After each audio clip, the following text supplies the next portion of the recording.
Students, you are welcome to this video of Dr. Anita Kothari. बच्चों, आज अपन पढ़ेंगे theoretical basis of hardness and softness, यानी कठोरता और मृदुता का क्या सैद्धांतिक आधार है।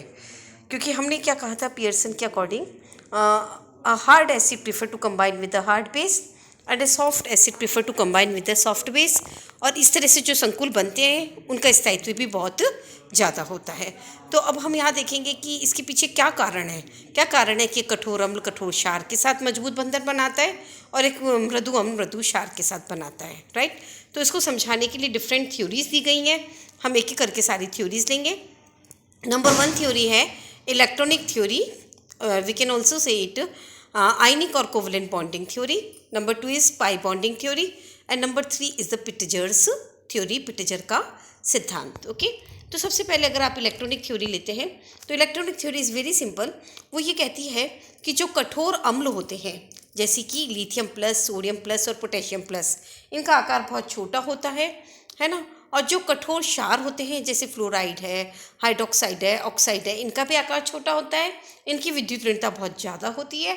तो क्या होगा कि जब आकार छोटा है, विद्युत ऋणता ज़्यादा है, तो दोनों के बीच में क्या होगा, जो कठोर अम्ल और कठोर क्षार है उनके बीच में मजबूत इलेक्ट्रोस्टैटिक फोर्स ऑफ अट्रैक्शन होगा, एक प्रबल विद्युत आकर्षण होगा।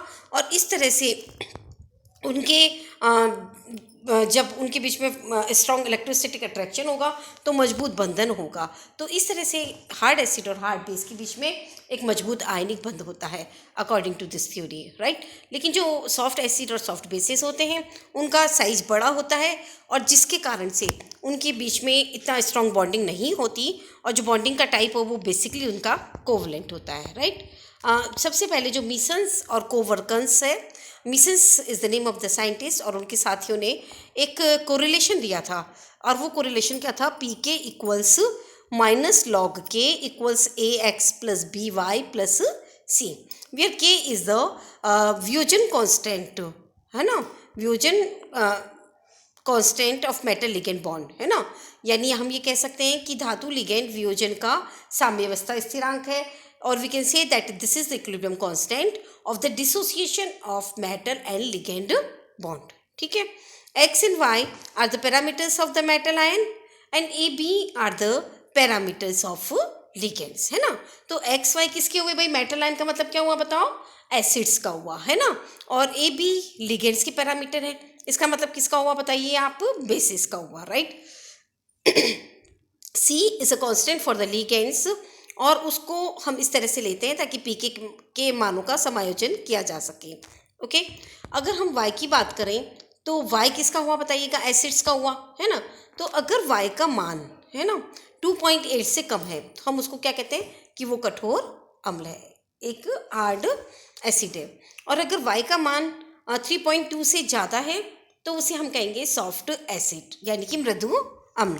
और अगर y का मान 2.8 से 3.2 के बीच है तो this is known as borderline acid, है ना। तो यहाँ पर कुछ वैल्यूज़ दी हुई हैं, आप देख सकते हैं कि for hard acid these values are less than 2.8 and for the soft acids these value are more than 3.2 and for borderline acids this ranges from 2.8 to 3.2, है ना। अब इसी तरह से आप यहाँ इक्वेशन में देखिएगा y के साथ हमने क्या लिखा है, b, है ना। तो जो b की वैल्यू है वो आपको पता है लिगेंड को रिप्रेजेंट कर रही है, तो इसके मान से हम लिगेंड के नेचर के बारे में बताएंगे कि वो हार्ड है कि सॉफ्ट है ना। तो अगर b का मान 3 से कम है तो वो हार्ड एसिड है, हार्ड बेस है ना। अगर b का मान 3 से कम है तो वो हार्ड बेस है। अगर 3 से 5 के बीच है तो वो बॉर्डर लाइन है, और अगर 5 से ज़्यादा है तो वो क्या हो गया, सॉफ्ट बेस है ना। तो इसी तरह से आप ये देखें कि बेसिस की भी वैल्यू दी हुई है। मैंने क्या बताया कि अगर 3 से कम है तो वो क्या हो गया, हार्ड है। तो आप देखें कि हार्ड के लिए देखो ये वैल्यू 3 से कम है हाइड्रोक्साइड, अमोनिया और क्लोराइड के लिए, है ना।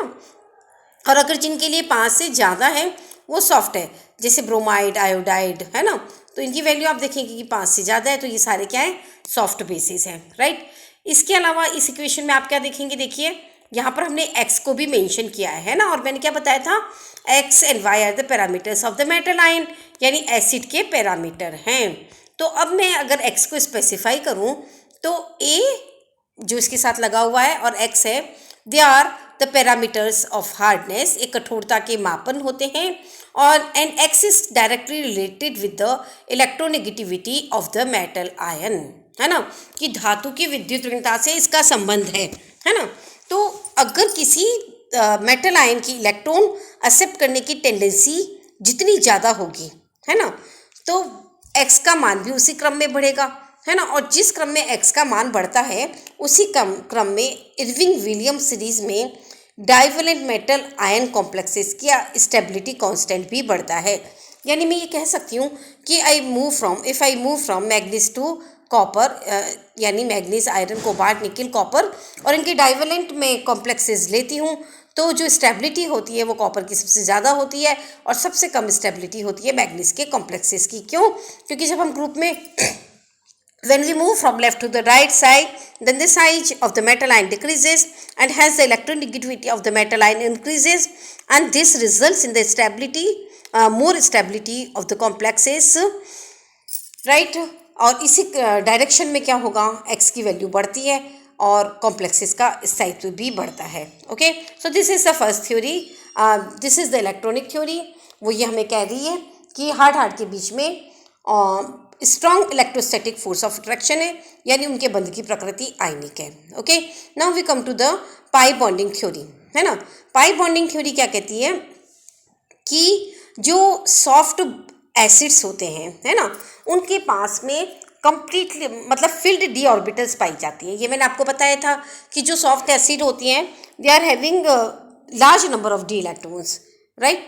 तो क्या होगा, इनके पास क्योंकि बहुत ज़्यादा डी इलेक्ट्रॉन्स होते हैं, वो लूजली हेल्ड होते हैं, इनकी ऑक्सीडेशन स्टेट भी बहुत कम होती है।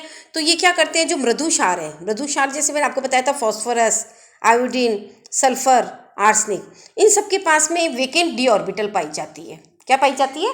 वेकेंट डी ऑर्बिटल, खाली डी कक्षक पाए जाते हैं।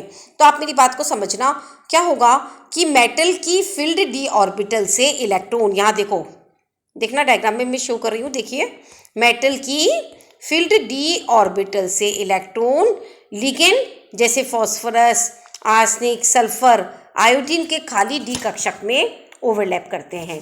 ए वाले डायग्राम में आप देखो, साफ दिखाई दे रहा है ना, मेटल की फिल्ड डी ऑर्बिटल और लिगेंड की जैसे फॉस्फोरस की vacant D orbital side wise overlap कर रही हैं और इस तरह से पाई बॉन्ड फॉर्मेशन हो रहा है। इसके अलावा जो सॉफ्ट मेटल्स होती हैं, क्योंकि उनके पास फिल्ड डी ऑर्बिटल है, इसी तरह से कार्बोनाइल लिगेंड जो है वो क्या है, सॉफ्ट लिगेंड है ना, क्योंकि वो कार्बन की साइड से बॉन्ड बना रहा है। ओके, इनके पास में vacant pi antibonding molecular orbital होती है, खाली पाई विपरीत बंधी कक्षक होते हैं जो कि इसके साथ साइड वाइज ओवरलैप करके पाई बॉन्ड बनाते हैं, है ना। तो आप समझ सकते हैं कि एक सॉफ्ट को क्यों प्रीफर कर रहा है, क्योंकि जो सॉफ्ट एसिड होते हैं उनके पास भरे हुए कक्षक होते हैं और जो सॉफ्ट लिगेंड्स हैं उनके पास में वेकेंट ऑर्बिटल्स हैं। अगर वो फॉस्फोरस है तो वो वेकेंट डी ऑर्बिटल है, और अगर वो CO लिगेंड है तो वो vacant pi antibonding molecular orbital है। Got it. Now we come to the hard combination, है ना। एक बात यहाँ पर और देख लीजिएगा, this is known as metal to ligand D pi formation, है ना। पहला वाला metal to ligand D pi formation है, और जो बी डायग्राम है वो metal to ligand D pi antibonding molecular orbital formation है। ओके, नाउ अब हम लेंगे कि पाई बॉन्डिंग से कि एक हार्ड एसिड हार्ड बेस को क्यों प्रीफर करता है। तो देखो, जो हार्ड एसिड्स होते हैं they are having vacant D orbital, उनके पास खाली डी कक्षक होते हैं, है ना, बताया था ना मैंने, क्योंकि उनके पास डी इलेक्ट्रॉनों की संख्या बहुत ही कम होती है, राइट। तो इस तरह से आप देखेंगे उनके पास वेकेंट डी ऑर्बिटल होते हैं। और जो कठोर क्षार है जैसे फ्लोराइड, O2- ऑक्साइड, है ना, ये क्या होते हैं, they are having filled P orbital, इनके पास पूरे भरे पी कक्षक होते हैं। तो आप देखेंगे किस तरह से ये साइड वाइज ओवरलैप कर रहे हैं और किस तरह से यहाँ पर पाई बॉन्ड फॉर्मेशन हो रहा है। Such type of pi bonding is known as ligand to metal pi bonding, क्योंकि लिगेंड में इलेक्ट्रॉन्स भरे हुए हैं और मेटल के पास ऑर्बिटल खाली है। Got it. तो इस तरह से उन्होंने बताया कि why a hard acid prefer a hard base and why a soft acid prefer a soft base. Okay, now we come to the Pitzer's theory. Pitzer की थ्योरी ने ये बताया कि हर अणु और उपस्थित परमाणु और समूहों के बीच में लंदन प्रकीर्णन बल यानी लंदन डिस्पर्जल फोर्स यानी कि वॉन डेर वाल्स फोर्स पाया जाता है और वो उसको स्टेबिलिटी देता है। दिस लंदन प्रकीर्णन जो फोर्स है this is denoted by EL, है ना, and this equals to B -3/4 I alpha square R to the power 6 London dispersal energy, where I is the ionization energy, alpha is the polarizability ध्रुवणता को कहते हैं, and R is the distance between atoms and the group, जो group और atom है उनके बीच की दूरी है ना। तो आप यहाँ देखेंगे कि जितना ज़्यादा अल्फा की वैल्यू होगी यानी जितना ज़्यादा ध्रुवणता होगी उतनी ज़्यादा लंदन प्रकीर्णन ऊर्जा होगी, है ना, और जितनी ज़्यादा लंदन प्रकीर्णन ऊर्जा होगी बंध उतना ही ज़्यादा मजबूत होगा। तो आप यहाँ समझ सकते हैं कि जो सॉफ्ट एसिड और सॉफ्ट बेसिस होते हैं उनका आकार क्योंकि बड़ा होता है इसलिए उनकी लंदन प्रकीर्णन ऊर्जा बहुत ही ज़्यादा होती है और इसीलिए एक सॉफ्ट एसिड और सॉफ्ट बेस के बीच में बहुत ही प्रबल बंध पाया जाता है। इसी तरह से जो सिल्वर है, कॉपर प्लस है, मरकरी +2 है, ये सूडो इनलेट गैस वाले विन्यास वाले मृदु अम्लों की क्या होती है, पोलराइजिंग पावर अधिक होती है जिससे ये अधिक ध्रुवणता वाले क्षारों को ध्रुवित कर देते हैं और इस तरह से धातु आयन तथा लिगेंड के मध्य आंशिक सहसंयोजक गुण आ जाते हैं जो कि लिगेंड को स्थायित्व प्रदान करते हैं।